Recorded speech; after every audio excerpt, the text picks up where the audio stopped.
এক রাতে আল্লাহ রাব্বুল আলামিন ফেরেশতাদেরকে আদেশ করলেন, হে আমার ফেরেশতারা, আজকে রাতে তোমরা আমার তাসবিহ পড়া বন্ধ করে দাও, আমার হামদ পড়া বন্ধ করো।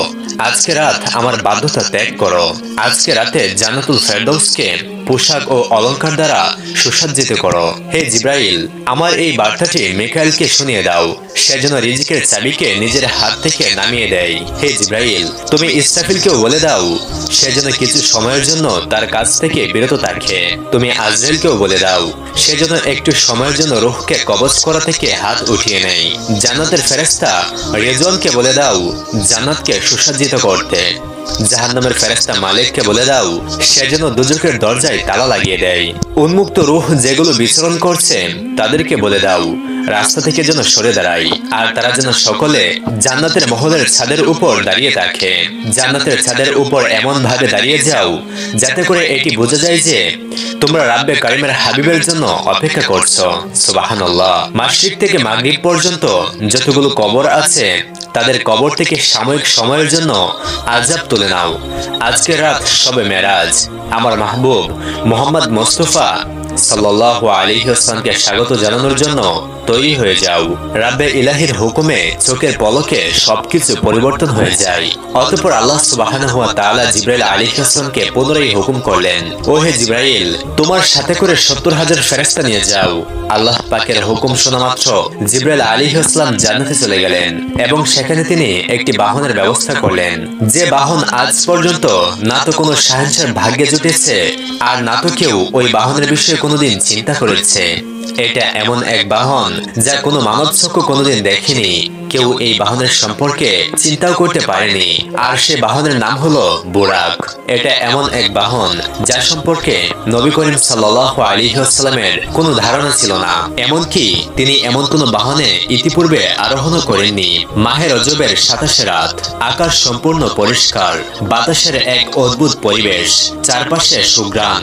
রাত তার নিজের ইচ্ছে মতো গন্তব্যস্থল অতিক্রম করে চলছে। নক্ষত্ররা নিজেদের ইচ্ছে মতো খুশিতে জলমল করছে। সম্পূর্ণ পৃথিবী নিস্তব্ধ, চুপচাপ হয়ে গিয়েছে। আর এমন সময় একটি আসমানি দুনিয়ার দরজা খুলে গেল। ঠিক সেই সময় হযরত জিবরাইল আলাইহিস সালাম তার বিশাল নুরানি ফেরেশতা বাহিনী নিয়ে বুরাক সমেত রাসূল করিম সাল্লাল্লাহু আলাইহি ওয়াসাল্লামের কাছে উপস্থিত হয়ে কোনো কথা না বলে সোজা দাঁড়িয়ে থাকলেন। আর তার কারণ, হাবিবাল্লাহ চোখ বন্ধ করে হৃদয়কে প্রশান্তি দিয়ে আরাম করছিলেন। হযরত জিবরাইল আলাইহিস সালাম হাত বেঁধে দীর্ঘক্ষণ দাঁড়িয়ে রইলেন আর মনে মনে ভাবছেন, যদি শব্দ করে তাকে জাগ্রত করি তাহলে হাবিব আল্লাহর সাথে বেয়াদবি হয়ে যাবে। তিনি চিন্তা করছিলেন রাসূল সাল্লাল্লাহু আলাইহি ওয়াসাল্লামকে তিনি জাগ্রত করবেন কিভাবে। আর ঠিক সে সময় আরশে মুআল্লা থেকে ওহী নাজিল হলো, হে জিবরাইল, তুমি আমার মাহবুবের কদম মুবারকে চুমু দিয়ে দাও, যাতে করে তোমার মুখের ঠান্ডা স্পর্শে আমার মাহবুবের চোখ খুলে যায়। আল্লাহু আকবার।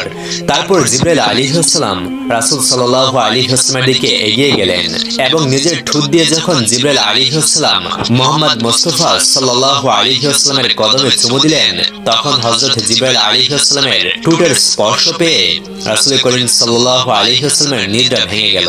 অতঃপর রাসূল করিম সাল্লাল্লাহু আলাইহি ওয়াসাল্লাম বললেন, হে ভাই জিবরাইল, কি মনে করে এসেছো? তখন জিবরাইল আলাইহিস সালাম বললেন, ইয়া রাসূলুল্লাহ সাল্লাল্লাহু আলাইহি ওয়াসাল্লাম, আল্লাহ রাব্বুল আলামিনের অনেকগুলো হুকুম নিয়ে আজ আপনার কাছে। ইয়া রাসূলুল্লাহ, আপনি দেখতে পাচ্ছেন আমার পেছনে বিশাল নুরানি ফেরেশতাদের বাহিনী। আল্লাহ রাব্বুল আলামিন আপনার সাক্ষাৎ করার জন্য উদ্বিগ্ন হয়ে আছেন। আপনি আপনার তাশরিফ নিয়ে চলুন। এই জমিন থেকে আসমান পর্যন্ত সমস্ত মাখলুকাত ওদের অপেক্ষায় হাত বেঁধে দাঁড়িয়ে আছে।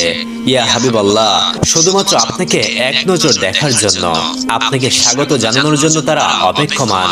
তারপর রাসূল করিম সাল্লাল্লাহু আলাইহি ওয়াসাল্লাম সফরের জন্য প্রস্তুতি নিতে শুরু করলেন। আর এমন সময় হযরত জিবরাইল আলাইহিস সালাম রাসূল করিম সাল্লাল্লাহু আলাইহি ওয়াসাল্লামের শরীরকে কুদরতি হাত দিয়ে দুভাগে বিভক্ত করলেন। অতঃপর হৃদয়কে বের করা হলো এবং একটি স্বর্ণের পেয়ালা নিয়ে আসা হলো, আর সেটি ঈমান এবং হিকমত দ্বারা পরিপূর্ণ ছিল। তারপর রাসূল করিম সাল্লাল্লাহু আলাইহি ওয়াসাল্লামের হৃদয়কে সেটি দ্বারা ধৌত করা হলো, যার ফলে ওনার হৃদয় ঈমান এবং হিকমতে পরিপূর্ণ হয়ে গেল। সুবহানাল্লাহ। অতঃপর তা পুনরায় নিজস্ব স্থানে আগের ন্যায় বসিয়ে দেওয়া হলো। আর এটি করার ফলে কিছু ঐশ্বরিক শক্তি যুক্ত হয়ে যায়, যাতে করে রাব্বে ইলাহির দিদার করতে কোনো সমস্যা না হয় এবং আল্লাহর রাসূলকে আধ্যাত্মিকতার চূড়ান্ত লেভেলে পৌঁছানোর জন্য এক বিশেষ প্রস্তুতি হচ্ছে এটি। এরপর রাসূল করিম সাল্লাল্লাহু আলাইহি ওয়াসাল্লামের মাথা মোবারকে নুরানি পাগড়ি বাঁধা হলো। আল্লামা কাসমি রাহমাতুল্লাহি আলাইহি বলেন, শবে মেরাজে হুজুর করিম সাল্লাল্লাহু আলাইহি ওয়াসাল্লামের মাথা মোবারকে যে ইমামা শরীফ পরানো হয়েছিল, সেই ইমামা বা পাগড়িকে হযরত আদম আলাইহিস সালামের জন্মের থেকেও ৭০০০ বছর আগে তৈরি করা হয়েছিল। ৪০,০০০ নুরানি ফেরেশতা এর সম্মান এবং দেখভাল করার জন্য চারপাশে দাঁড়িয়ে থাকত। তারপর হযরত জিবরাইল আলাইহিস সালাম রাসূল করিম সাল্লাল্লাহু আলাইহি ওয়াসাল্লামকে নূরের একটি চাদর পরালেন। মেরাজে নবুয়তে এই কথাটি উল্লেখ আছে যে হুজুর আকরাম সাল্লাল্লাহু আলাইহি ওয়াসাল্লাম বুরাকের কথা বর্ণনা করতে গিয়ে ইরশাদ করলেন যে তার কাঁধ মণিমুক্তার মতো জ্বলজ্বল করছিল, তার পায়ে যেন বিদ্যুৎ চমকাচ্ছিল, গর্দান রূপী দ্বারা সাজানো হয়েছিল, আর তার উপর বেহেশতি পশম ছিল। তার কপালে লা ইলাহা ইল্লাল্লাহু মুহাম্মাদুর রাসূলুল্লাহ সাল্লাল্লাহু আলাইহি ওয়াসাল্লাম লেখা ছিল। এর কিছুক্ষণ পর সেই সময়টি চলে আসলো যখন মুহাম্মদ সাল্লাল্লাহু আলাইহি ওয়াসাল্লাম বুরাকের উপর বসে গেলেন। হযরত জিবরাইল আলাইহিস সালাম শক্ত করে ধরলেন, হযরত মিকাইল আলাইহিস সালাম লাগাম ধরলেন, আর হযরত ইসরাফিল আলাইহিস সালাম রাহবার হয়ে রাস্তা প্রদর্শন করলেন। হযরত ইমাম কাশমি রাহমাতুল্লাহি আলাইহি ইরশাদ করেন যে মিরাজের রাতে ৮০,০০০ নূরানি ফেরেশতা হুজুর করিম সাল্লাল্লাহু আলাইহি ওয়াসাল্লামের ডান দিকে এবং ৮০,০০০ ফেরেশতা বাঁ দিকে ছিল। আর এই সমস্ত ফেরেশতাদের দুরূদ ও সালাম দ্বারা সমস্ত আকাশ মুখরিত হয়ে উঠল। আর এই উচ্চ ধ্বনি দুরূদ এবং সালামের মধ্য দিয়ে হুজুর আকরাম সাল্লাল্লাহু আলাইহি ওয়াসাল্লাম মেরাজের সফর শুরু করলেন। এই ঘটনাটি কুরআনুল কারিমে আল্লাহ রাব্বুল আলামিন কিছুটা এমন ভাবে উল্লেখ করেছেন যে তিনি পবিত্র আল্লাহ, যিনি তার প্রিয় বান্দা আর হাবিবকে রাত্রি ভ্রমণ করিয়েছেন মসজিদুল হারাম থেকে মসজিদুল আকসা পর্যন্ত, যার আশপাশ আমি বরকতময় করেছি, যাতে আমি তাকে আমার নিদর্শন সমূহ দেখাতে পারি। নিশ্চয়ই তিনি সর্বশ্রোতা সর্বদ্রষ্টা। সূরা বনী ইসরাঈল আয়াত নম্বর ১। আল্লাহ রাসূল সাল্লাল্লাহু আলাইহি ওয়াসাল্লাম খুবই শান ও শওকতে মসজিদে আকসার দিকে রওনা হলেন। এই সময়টি এমন সময় ছিল যখন সব দিক থেকে শুধু আলো আর আলো বইছিল। বাহন বুরাক আলোকিত, আরোহী আলোকিত, বরযাত্রীরা আলোকিত, মেজবানরাও আলোকিত। আলোকিত চারপাশ, পাহাড় পর্বত মরুভূমিকে অতিক্রম করে এক আলোর খেলা চলছে আকাশে। সুবহানাল্লাহ। হযরত জিবরাইল আলাইহিস সালাম বলেন, ইয়া রাসূলুল্লাহ, আপনি এখানে নেমে ২ রাকাত নফল নামাজ পড়ে নিন। এটি আপনার হিজরতের স্থান মদিনায়ে তাইয়্যিবা। নফল নামাজ আদায় করার পর পুনরায় সফর শুরু হলো। রাস্তায় এমন একটি জায়গা আসলো যেখানে হযরত মুসা আলাইহিস সালামের কবর। হুজুর আকরাম সাল্লাল্লাহু আলাইহি ওয়াসাল্লাম বললেন, মেরাজের রাত্রিতে আমি যখন সফরে ছিলাম তখন দেখলাম একটি স্থানে মুসা আলাইহিস সালামের কবর এবং তিনি তার কবরে দাঁড়িয়ে নামাজ আদায় করছিলেন। তারপর দেখতে দেখতে বাইতুল মুকাদ্দাসে চলে আসি, আর সেখানে একটি দীর্ঘ লাইন আমাকে সালাম দেওয়ার জন্য দাঁড়িয়ে ছিল। অতঃপর দেখি আরো একটি লাইন দাঁড়িয়ে আছে আমাকে স্বাগত জানানোর জন্য। আর মোটামুটি ১,২৪,০০০ আম্বিয়া আমার সাক্ষাতের জন্য উদ্বিগ্ন হয়ে দাঁড়িয়েছিল। এরপর রাসূল করিম সাল্লাল্লাহু আলাইহি ওয়াসাল্লাম সেই জায়গায় তাশরিফ নিয়ে গেলেন, যেটিকে বাবে মুহাম্মদুর রাসূলুল্লাহ সাল্লাল্লাহু আলাইহি ওয়াসাল্লাম বলা হয়ে থাকে। অতঃপর জিবরাইল আলাইহিস সালাম একটি পাথরের কাছে আসেন এবং হযরত জিবরাইল আলাইহিস সালাম সেই পাথরের উপরে আঙুল দিয়ে একটি ছিদ্র করে দিলেন, আর সেই বুরাককে সেখানে বেঁধে রাখলেন। অতঃপর রাসূল আকরাম সাল্লাল্লাহু আলাইহি ওয়াসাল্লাম মসজিদুল আকসাতে প্রবেশ করলেন, আর সেই পুরো স্থান জুড়ে শুধুমাত্র আলো চমকাচ্ছিল। সকল নবী রাসূলরা রাসূল করিম সাল্লাল্লাহু আলাইহি ওয়াসাল্লামকে সম্মানসূচক সালাম দিতে থাকেন এবং হযরত জিবরাইল আলাইহিস সালাম আযান দিয়েছিলেন। সমস্ত আম্বিয়া রাসূলগণ ওনার সামনে দাঁড়িয়েছিলেন।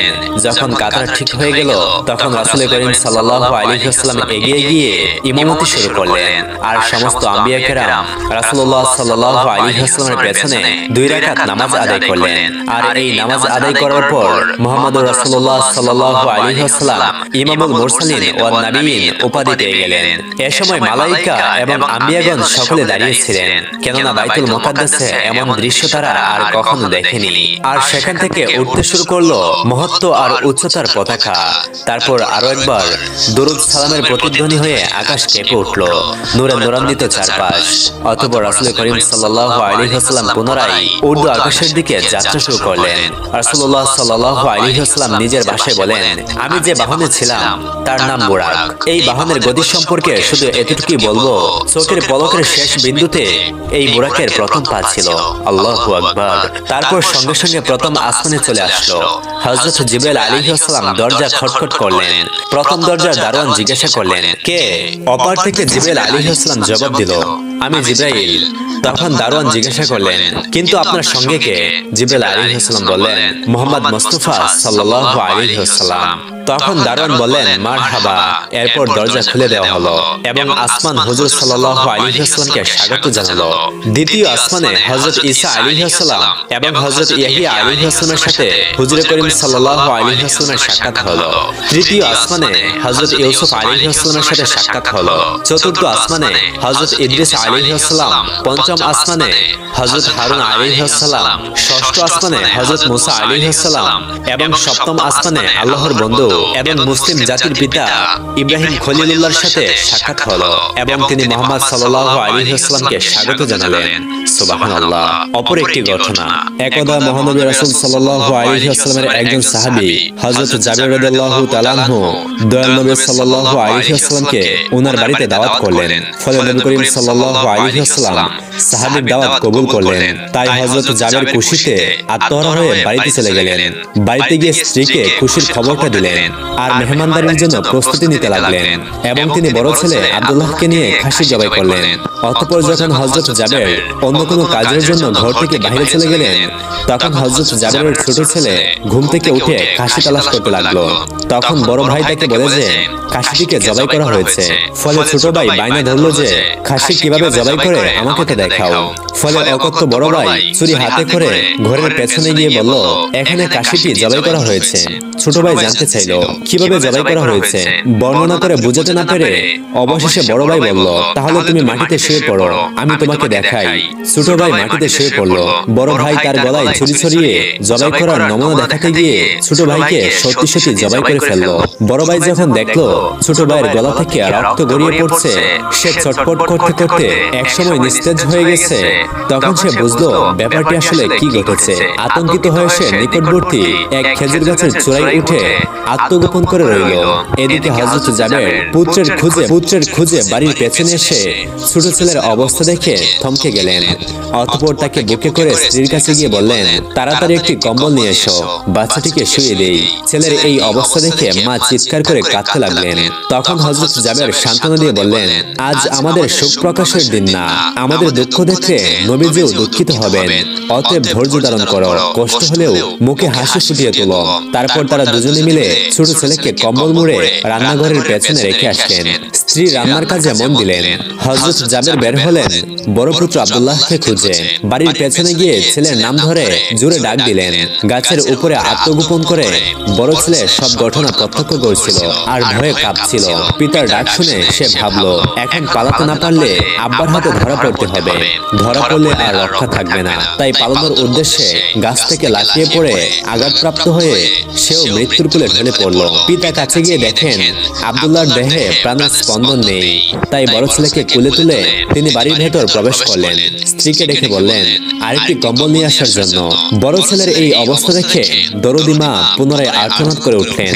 হযরত জাবের তাকে পুনরায় সান্ত্বনা দিয়ে বললেন, ধৈর্য ধরো, আজ আমাদের দুঃখ প্রকাশ করার দিন না, আজ আমাদের পরম আনন্দের দিন। দয়াল নবীজি অল্প কিছুক্ষণের মধ্যে আমাদের ঘরে তাশরিফ আনবেন। তারপর দুজনে মিলে বড় ছেলের লাশকেও কম্বলে মুড়ে ছোট ছেলের লাশের পাশে রেখে আসলেন। অতঃপর স্বামী স্ত্রী তাদের চোখের পানি মুছে মুখে হাসি ফুটিয়ে তুললেন। হযরত জাবের বাড়ির সামনে দাঁড়িয়ে নবীজির আগমনের অপেক্ষা করতে লাগলেন। অল্পক্ষণের মধ্যে নবীজিকে উঠে পিঠে করে আসতে দেখা গেল। হযরত জাবের আনন্দে আত্মহারা হয়ে দৌড়ে গিয়ে স্ত্রীকে নবীজির আগমনের সংবাদ দিলেন এবং পুনরায় তিনি দৌড়ে বাড়ির সামনে চলে এলেন এবং নবীজির উটের কাছে গিয়ে তাকে বাড়ি পর্যন্ত এগিয়ে আনলেন। নবী করিম সাল্লাল্লাহু আলাইহি ওয়াসাল্লাম সাল্লাম জাবেরের ঘরের সামনে উট থামিয়ে তার ডান পা মুবারক মাটিতে রাখলেন, বাম পা মুবারক এখনো নামাতে বাকি। এমন সময় জিবরাইল আলাইহিস সালাম আল্লাহর পক্ষ থেকে নির্দেশ নিয়ে উপস্থিত হয়ে বললেন, ইয়া রাসূলুল্লাহ, আল্লাহ আপনাকে জাবেরের ছেলেদেরকে সঙ্গে নিয়ে খানা খেতে বলেছেন। অতঃপর নবীজি সাল্লাল্লাহু আলাইহি ওয়াসাল্লাম সাহাবাদেরকে নিয়ে জাবেরের ঘরে তাশরিফ আনলেন। তাদের সামনে জাবের দস্তরখানা বিছিয়ে দিলেন, তার স্ত্রী খাবার বেড়ে দিলেন, আর তিনি সেগুলো এনে মেহমানদের সামনে হাজির করলেন। তারপর তিনি নবীজিকে আরজ করলেন, ইয়া রাসূলুল্লাহ, দয়া করে খানা শুরু করুন।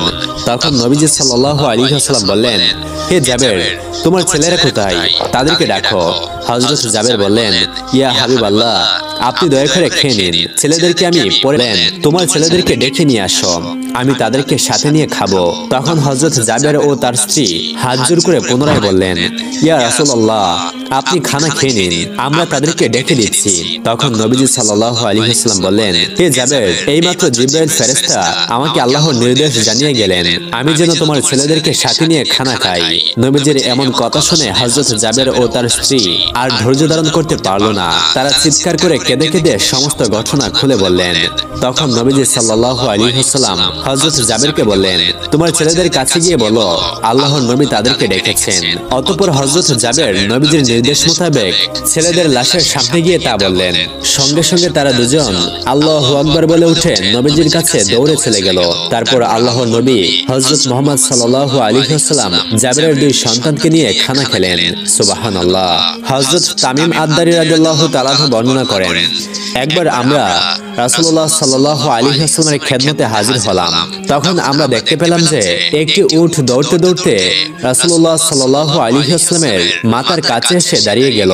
দেখে মনে হচ্ছিল উটটি রাসূল সাল্লাল্লাহু আলাইহি ওয়াসাল্লামের কানে কানে কিছু একটা বলছে। আল্লাহ রাসূল সাল্লাল্লাহু আলাইহি ওয়াসাল্লাম তখন উটটিকে উদ্দেশ্য করে বললেন, হে উট, তুমি শান্ত হও, যদি তুমি সত্যবাদী হও তাহলে তোমার সত্য কথা তোমাকে ফায়দা দেবে, আর যদি তুমি মিথ্যা বলে থাকো তবে তোমাকে মিথ্যা কথা বলার জন্য শাস্তি দেওয়া হবে। বিষয় এই যে আমার নিকটে আশ্রয় নেবে আল্লাহ তাআলা তাকে নিরাপত্তা দান করবেন, আর যে আমার নিকট আশ্রয় নেই তাকে আল্লাহ তাআলা কখনো নিঃস্ব হতে দেয় না। সাহাবী তামিম আদ-দারি রাদিয়াল্লাহু তাআলা ইরশাদ করেন, আমরা বললাম, ইয়া রাসূলুল্লাহ, আপনাকে এই উটটি কি তার মালিক তাকে জবেহ করে তার মাংস খাওয়ার সিদ্ধান্ত নিয়েছে, তাই সে তার মালিকের কাছ থেকে পালিয়ে এসেছে এবং এখানে আমার নিকট সাহায্য চাইছে। তামিম আদ-দারি রাদিয়াল্লাহু তাআলা বললেন, অতঃপর আমরা নিজেদের মধ্যে গল্পে ব্যস্ত হয়ে গেলাম। হঠাৎ সে সময় উটের মালিক আমাদের নিকট ছুটে আসলো। সে উট যখন তার মালিককে আসতে দেখলো তখন সে পুনরায় আল্লাহ রাসূল সাল্লাল্লাহু আলাইহি ওয়াসাল্লামের কাছে গিয়ে দাঁড়ালো এবং ঠিক রাসূল সাল্লাল্লাহু আলাইহি ওয়াসাল্লামের বরাবর পিছনে লুকানোর চেষ্টা করলো। উটের মালিক বলল, ইয়া রাসূল সাল্লাল্লাহু আলাইহি ওয়াসাল্লাম, আমার এই উটটি 3 দিন আগে আমার কাছ থেকে পালিয়ে গেছে, আর আজকে আমি তাকে আপনার কাছে পেয়েছি। এই কথা শুনে আল্লাহ রাসূল সাল্লাল্লাহু আলাইহি ওয়াসাল্লাম বললেন, এই উটটি আমার নিকটে নালিশ জানিয়েছে। সে আমাকে বলেছে যে সে তোমার কাছে অনেক বছর ধরে লালিত পালিত হচ্ছে, বড় হয়েছে। যখন প্রচন্ড গরমের সময় আসে ঘাস এবং চরণভূমির এলাকায় যেতে, আর যখন শীতের সময় আসতো তখন তুমি তার পিঠে সাওয়ার হয়ে গরম এলাকার দিকে সফর করতে, আর এখন যখন সে বার্ধক্যে উপনীত হয়েছে তখন তুমি তাকে জবেহ করে তার মাংস খাওয়ার পরিকল্পনা করেছো। রাসূল সাল্লাল্লাহু আলাইহি ওয়াসাল্লামের মুখে এই কথা শুনে উটের মালিক বলল, ইয়া রাসূলুল্লাহ সাল্লাল্লাহু আলাইহি ওয়াসাল্লাম, ঘটনা ঠিক তেমনি যেমনটা আপনি বর্ণনা করেছেন, কিন্তু প্রশ্ন হলো কিভাবে সে আপনাকে এসব জানালো? এই কথা শুনে আল্লাহ রাসূল সাল্লাল্লাহু আলাইহি ওয়াসাল্লাম বললেন, আচ্ছা বলো তো, একজন অনুগত একনিষ্ঠ খাদেমের তার মালিকের প্রতি খেদমতের প্রতিদান কি এটাই পাওয়া উচিত? উটের মালিক বলল, হে আল্লাহ রাসূল সাল্লাল্লাহু আলাইহি ওয়াসাল্লাম, এখন আমি একে বিক্রি করব না, একে জবেহ করব না। আল্লাহ রাসূল সাল্লাল্লাহু আলাইহি ওয়াসাল্লাম সেই উটের মালিকের কাছ থেকে উটটিকে 100 দিরহামের বিনিময়ে কিনে নিলেন। তারপর তিনি উটটিকে বললেন, হে উট, যাও, এখন থেকে তুমি মুক্ত, আল্লাহ তাআলার দেওয়া রিজিক তালাশ করো। অতঃপর সেই উটটি আল্লাহ রাসূল সাল্লাল্লাহু আলাইহি ওয়াসাল্লামের মাথার কাছে নিজের মুখ এগিয়ে নিয়ে মুখ দিয়ে আওয়াজ করলো, যা শুনে আল্লাহ রাসূল সাল্লাল্লাহু আলাইহি ওয়াসাল্লাম বললেন, আমিন আমিন। এরপর উটটি পুনরায় দোয়া করলো। আল্লাহ রাসূল সাল্লাল্লাহু আলাইহি ওয়াসাল্লাম আবারও বললেন, আমিন আমিন। উটটি পুনরায় দোয়া করলো। আল্লাহ রাসূল সাল্লাল্লাহু আলাইহি ওয়াসাল্লাম তৃতীয়বারের মতো বললেন, আমিন আমিন। কিন্তু উটটি যখন চতুর্থবার একটি শব্দ করলো, তখন আল্লাহ রাসূল সাল্লাল্লাহু আলাইহি ওয়াসাল্লাম আমিন তো বললেনই না, বরং আবেগপ্রবণ হয়ে কাঁদতে শুরু করলেন এবং বলতে লাগলেন, হায় আমার উম্মত, হায় আমার উম্মত। এমনকি রাসূল সাল্লাল্লাহু আলাইহি ওয়াসাল্লামের চোখ থেকে অশ্রু বের হতে লাগলো। সাহাবী তামিম আদ-দারি রাদিয়াল্লাহু তাআলা বলেন, আমরা জিজ্ঞাসা করলাম, হে আল্লাহর রাসূল, এই উটটি আপনাকে কি বলল? তখন রাসূল সাল্লাল্লাহু আলাইহি ওয়াসাল্লাম বললেন, উটটি আমাকে প্রথমবার বলেছে, হে রাসূল সাল্লাল্লাহু আলাইহি ওয়াসাল্লাম, আল্লাহ আপনাকে ইসলাম এবং কুরআনের মাধ্যমে উত্তম প্রতিদান দান করবেন। আমি বললাম, আল্লাহ তাআলা যেন কিয়ামতের দিন আপনার উম্মতের অন্তর থেকে সমস্ত ভয়ভীতি এমন ভাবে দূর করে দেন, যেমন ভাবে আজকে আপনি আমার অন্তর থেকে ভয়কে দূর করে দিয়েছেন। আমি বললাম, আমিন। অতঃপর উটটি আবারও বলল, আল্লাহ তাআলা যেন আপনার উম্মতের রক্তকে শত্রুদের হাত থেকে এমন ভাবে হেফাজতে রাখেন, যেমন করে আজকে আপনি আমার রক্তকে হেফাজত করেছেন। এরপর আমি বললাম, আল্লাহুম্মা আমিন, আল্লাহ যেন তাই করেন। এরপর চতুর্থবার উটটি বলল, আল্লাহ তাআলা যেন আপনার উম্মতকে নিজেদের মধ্যে ঝগড়া ফাসাদ, সেনা যুদ্ধবিদ করেন। এই কথা শুনে আমি আমিন বলতে যাব, কিন্তু তখনই আল্লাহর তরফ থেকে নির্দেশ আসলো যে এই দোয়াটি কবুল হবে না। আর এই কথা শুনে আমার কান্না পেল, কেননা এই একই দোয়া আমি আমার উম্মতের জন্য আল্লাহর কাছে বহুবার করেছি, কান্নাকাটি করেছি।